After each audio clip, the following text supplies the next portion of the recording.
Hey everyone, thanks for chilling in.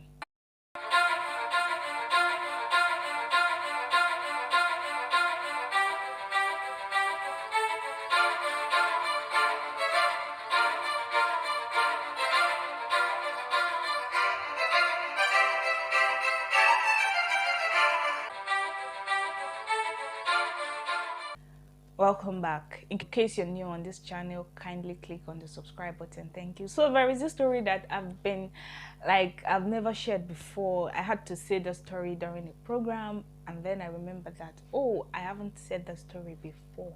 It's a story about my admission process, what happened before, what happened during, and what happened after. There is this headache with getting admission into tertiary institution in Nigeria, especially federal universities. So I had my own share of the cake on that. It was really a sweet experience. So to share this story with you people, I'll start from before the admission processing. So I attended the boarding school. There was this day I was in my corner and my friends came to say hi. Like we were basically same hostel.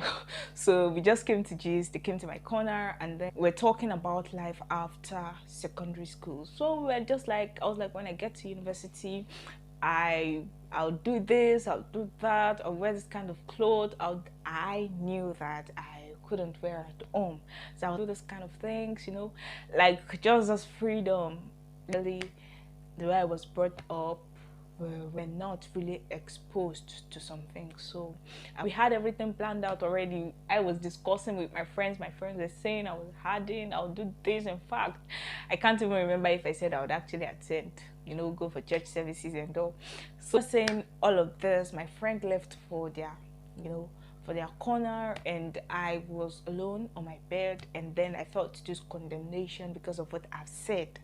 So in the midnight I to pray, and whenever I'd wanted to pray, then I hated kneeling down, especially midnight. When it's midnight, I hate kneeling to pray. So I just prefer to sit on my bed and just pray, sleep off, or just kind of switch between sleeping and praying. So that midnight there was this urge. I had this urge to pray. So I forgot to tell you that I was in SS1 then. I was in SS1. So I had to go on my knees to pray.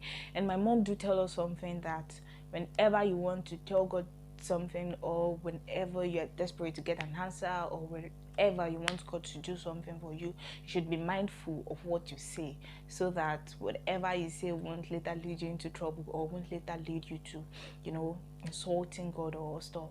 So that night I prayed. I was serious. I've never been serious like that in my life. I was serious with the prayer. I was even crying. Midnight, I was crying. I was like, God, forgive me for all I've said.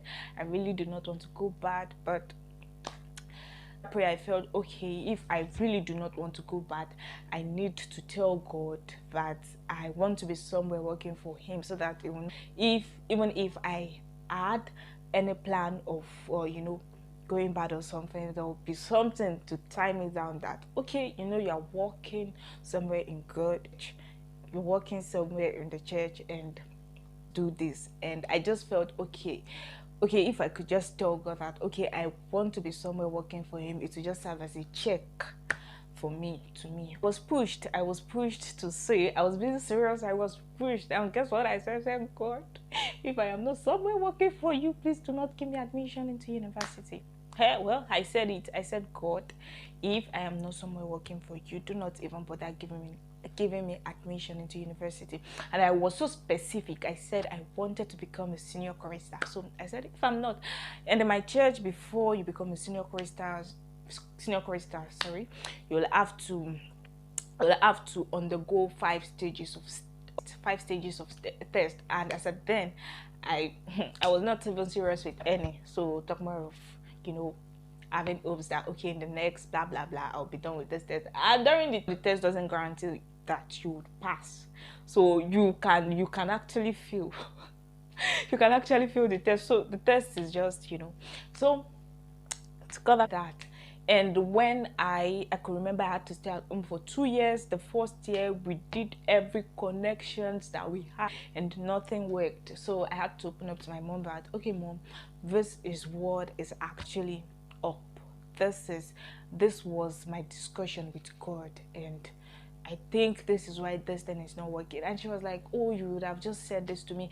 And before I forget, I actually did pass the first stage of that test when I got to my last year in secondary school.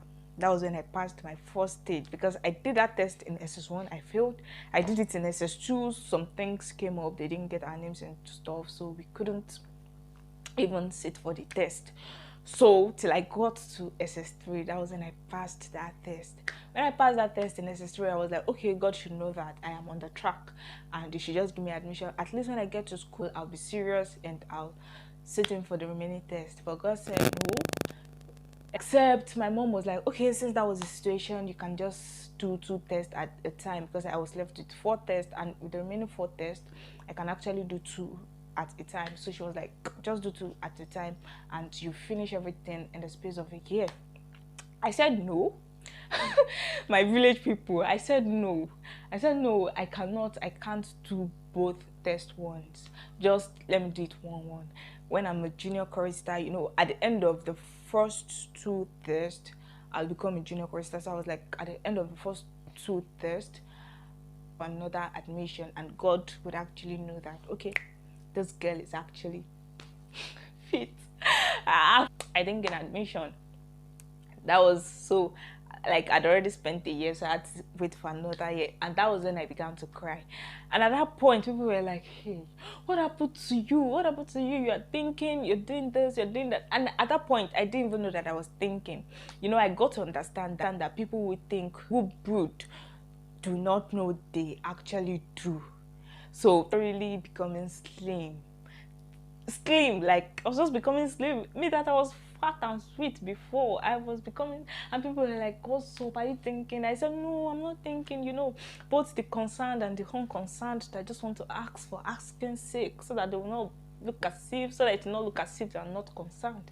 So it's just like, it's not like that. I mean, so I don't understand. I'm just reducing. I don't know why. I was literally crying and all. So nobody told me to sit for the remaining 2 tests, you know. Nobody to test. It was already time for another admission. So I think they had already released the first batch, the second batch, and I haven't heard anything yet. You know, with the fact that most of your friends are already in school and we're already going to 300 level, and I was like, damn, really? Okay, so at that point, people were already getting admission and I haven't. So my December period, and there was this Christmas concert that happened. So my mom was like, Mabel, you actually feature in this Christmas concert, and I bluntly told my mom no, that I was not gonna feature, because she said, why? I asking me what's up with admission, and I can't just face that aspect and all. Like, you move an inch, how far? Maybe that's what's up. How far? What's up with the admission? Another inch.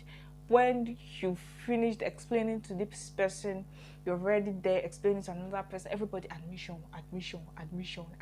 Hey, it was just like they carried no admission on my forehead like this, that everybody should be asking me what's up with admission. So it wasn't really easy.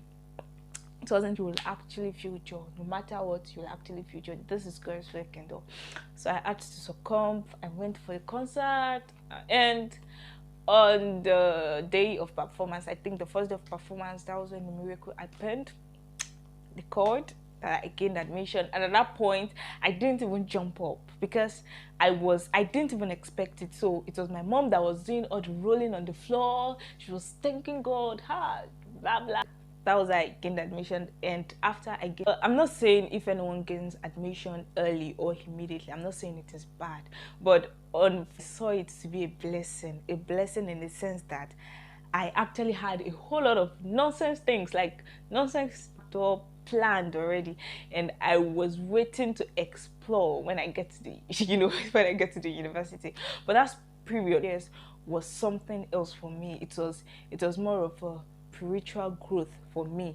So it was for me. I had to do a lot of thinking. I had to do a lot of crying and whole mood swings and everything. So it was really my thing during that period. But after the whole process, I began to understand that, oh, there was kind of waiting for admission and everything. People do think that most people who this particular thing do feel that, okay, and this is this. Some people would even have to commit suicide. Some will have to indulge in some sort of things that are not even good. Some people will even cry and just be like, God doesn't love me. Meanwhile, God is doing everything for your good. God as well plans for your life, and nothing is as sweet as God's plan overtaking that of yours. Nothing is as sweet as that, because it's a kind of denial or stuff, but it is never a delay for God, because God is actually to make everything perfect at the right time. So that's all I know there are many people out there who await admission into university and ASU strike. So and ASU strike. So this ASU strike is even another level on its own. It's another level on its own. And some people are so really downcasted and all, especially those who haven't gained admission, and they've been like blah blah and all. Maybe God doesn't do this, maybe God doesn't do that. They are kind of trying to so that you will be encouraged. No matter the delay, it is never a delay with God. So our plans are different. God has different plans for us, because let me say your twin sister is in early and you are currently going through a delay. That doesn't mean that God loves you more than you. It could actually be God trying to delay you so you won't so problem that will happen later in the future and you won't be able to control. So it could actually be good. And this period should be a period in which you're hearing from God. It should be a period and this period could actually be a plus for you if you're actually doing something, when you're adding values in which God wants to add value, wants you to add value to yourself. It will actually add value. And that a plus to me, is that even at some point in school when I just feel like doing some things, there will be this questioning from God that you cannot do this particular thing because you are singing in church. You can't wear this particular clothes because you're singing in church. And that's just so it could be God actually doing, it's not a delay. I just hope I can just open my brain and just tell you my story. I said I wouldn't want to stay around the vicinity so that I could explore very well. And presently, I'm not staying around the vicinity and I'm not exploring anything. So it is good, and like it was just a period, that maturity for me, and it was this period. It was a period of getting to know God the more and being somewhere for God, which is now a plus for me. And working for God has also brought juicy blessings for me. So thank you for tuning in. If you are at home and you haven't gained admission, or there is a delay somewhere or somehow, it is never a delay. God, that's what I want to tell you. God is involved. Just be sure that you're somewhere working for God. Thanks for joining me on this episode. I hope to see you next time. Bye bye.